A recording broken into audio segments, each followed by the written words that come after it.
রাধে রাধে সবাইকে। দোলযাত্রার অনেক অনেক শুভেচ্ছা ও ভালোবাসা। দোলযাত্রা সবার ভালো কাটুক। আমি যেহেতু কেরালাতে থাকি, তো তাই কেরালাতে থেকে কিভাবে দোলযাত্রা উদযাপন করছি সেটাই তোমাদের সামনে একটু তুলে ধরলাম। যেহেতু দোলযাত্রা আছে, তাই আমি আমার বাড়ির গোপালকে ভাবলাম একটু পঞ্চামৃত অভিষেক করাবো। তাই আমি সকাল সকালই পঞ্চামৃত অভিষেক করতে বসে গেছি। আর পঞ্চামৃত অভিষেক কিভাবে করতে হয় আমি হয়তো ঠিকঠাকভাবে জানি না। আমি একটা দিদির ভিডিও দেখি, সে যেভাবে যেভাবে করে আমিও সেইভাবে করার চেষ্টা করি। হয়তো ভুল হতেই পারে, তো ভুল হলে আমাকে একটু কমেন্টে জানিও। আশা করি পরবর্তীকালে আমি এটা ঠিকঠাক করে নেওয়ার চেষ্টা করব। তো গোপালকে যেভাবে ভিডিওতে দেখেছিলাম গোপালকে অভিষেক করাতে হয়, প্রথমে ঘি, মধু, দুধ, গঙ্গা জল দিয়ে সেইভাবেই করানোর চেষ্টা করেছি।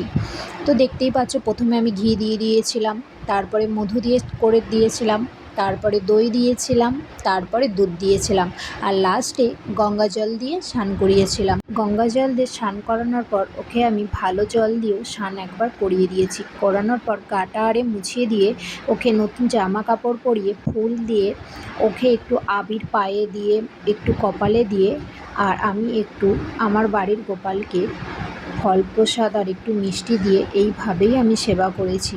আর তোমরা কিভাবে কিভাবে সেবা করেছো আমাকে একটু জানিও। রাধে রাধে।